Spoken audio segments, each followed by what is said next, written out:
ایک بہت بڑا المیہ جو ہمارے مسلمانوں کا ہے، معاشرے کے اندر اگر ہم غور و فکر کریں تو آپ دیکھیں کتنی بڑی ظلم اور زیادتی کی بات ہے۔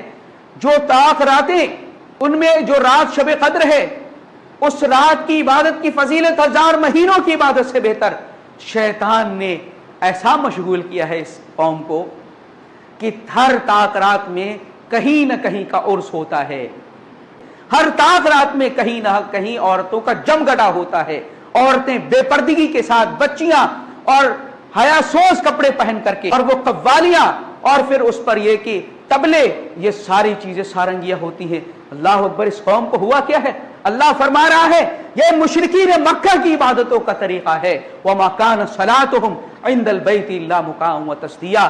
یہ ان مشرکین کی عبادتیں خانہ کعبہ کے پاس کیا ہوتی تھی؟ تالیاں بجانا، سیٹیاں بجانا ہوتی تھی، تالیاں اور سیٹیاں بجاتے تھے۔ یہ اللہ نے ایک موقع ہمیں دیا تھا اپنی عبادت کا، ایک شب قدر کی تلاش کا، اس کی نعمت حاصل کرنے کا، لیکن ہم نے اس کو ضائع کر دیا اور دیگر کاموں میں ہم نے قوم کو مبتلا کر دیا۔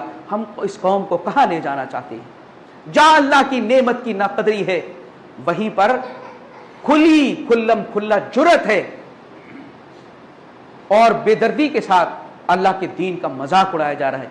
جو راتیں عبادت کی ہے وہی راتیں تمہاری کھیل کود کے لیے ہیں، باقی راتوں میں تو تم نے نہیں رکھا۔ لیکن جو عبادتیں اللہ کی عبادت کے لیے خاص، اللہ کے نبی صلی اللہ علیہ وسلم کا طرز عمل، محنت آپ کیا کرتے تھے جن راتوں میں، وہی راتیں تم نے کھیل کود کے لیے بنا لی۔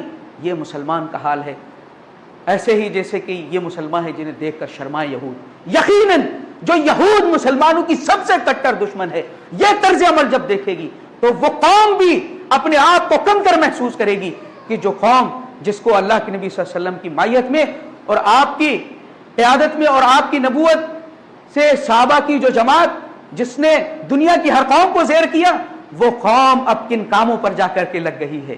اللہ کی جہاں جتنی بڑی نعمت مل رہی ہے اس کا اتنے ہی بے دردی کے ساتھ اس کا غلط استعمال کیا جا رہا ہے۔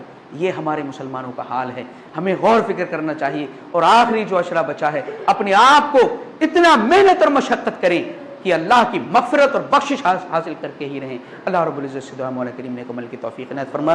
مولا کریم جب تک ہم اس دنیا میں اسلام پر زندہ رہیں، جو ہمارا خاتمہ ایمان پر ہو۔ آمین۔ وآخر دعوانا ان الحمد للہ رب العالمین۔